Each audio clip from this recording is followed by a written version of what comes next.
Angkor, the jungle megacity that rivaled Rome with nearly 1 million people hidden in the Cambodian jungle, lies Angkor. Not just temples, but a lost metropolis possibly housing up to 900,000 people at its 13th century peak. How did they build this engineering marvel?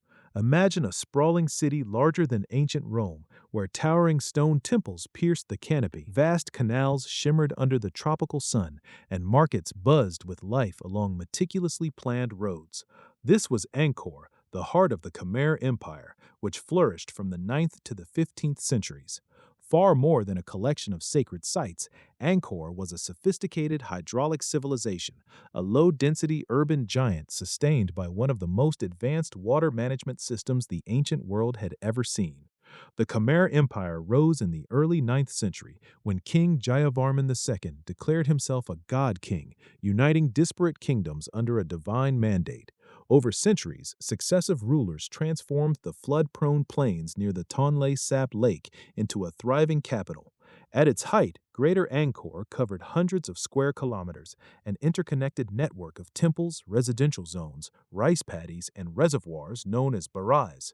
These massive artificial lakes, connected by canals and dikes, captured monsoon rains, stored water during dry seasons, and irrigated vast farmlands. This system didn't just support agriculture, it enabled a population that rivaled the great cities of its era. Built in the early 12th century by King Suryavarman II, Angkor Wat stands as the largest religious monument on Earth.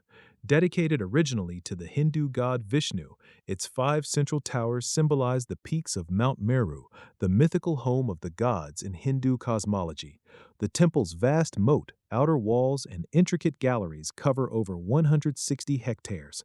Bas-reliefs stretching for hundreds of meters depict epic scenes from the Ramayana and Mahabharata, alongside everyday Khmer life, processions, battles, and celestial dancers known as apsaras.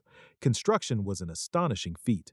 Tens of thousands of workers quarried sandstone from distant mountains, floated it down rivers, and assembled it with near-perfect precision, often without mortar.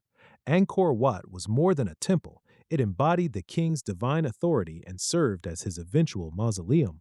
Over time, it transitioned into a Buddhist site, reflecting the empire's evolving spiritual landscape, and remains an active place of worship today. Yet Angkor Wat was just one jewel in a much larger crown. Reconstructions show bustling markets, wooden houses on stilts, and wide causeways linking temple complexes. At the center of Angkor Thom, the great city, rises the Bayon Temple. Built by the later King Jayavarman VII, its iconic towers are carved with over 200 giant faces of the king as the Bodhisattva Avalokiteshvara, gazing serenely in all directions. These faces symbolize the ruler's watchful benevolence over his realm. LiDAR technology, laser scanning from aircraft, has peeled back the jungle veil in recent decades, uncovering an even grander picture. Beneath the trees lies a formally planned urban grid, city blocks with elevated house mounds, ponds, roads, and agricultural zones. The greater Angkor region likely supported between 700,000 and 900,000 people at its 13th century peak, making it one of the world's largest pre-industrial cities. Sophisticated engineering managed water across vast distances, feeding rice surpluses that fueled this megacity. This was a cosmopolitan hub where Hindu and Buddhist traditions intertwined, trade routes connected distant lands, and monumental building projects proclaimed imperial power. But greatness carried seeds of vulnerability. By the 14th and 15th centuries, the system began to strain. Overpopulation intensified pressure on the intricate water infrastructure. Climate shifts brought prolonged droughts followed by extreme monsoon floods, damaging canals, silting reservoirs, and eroding dikes. Invasions from the Thai kingdom of Ayutthaya added military pressure. As the hydraulic heart failed, the city could no longer sustain its enormous population.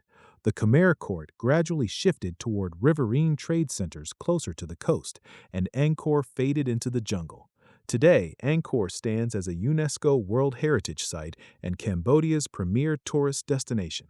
Millions visit annually, drawn to its awe-inspiring temples.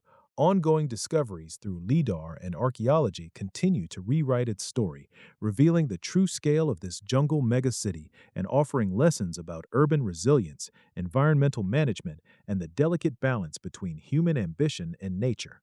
Angkor reminds us that even the mightiest civilizations are shaped by their environment, and that lost wonders can still teach us about ingenuity, hubris, and survival. In the shadow of these ancient stones, the echoes of a million lives endure.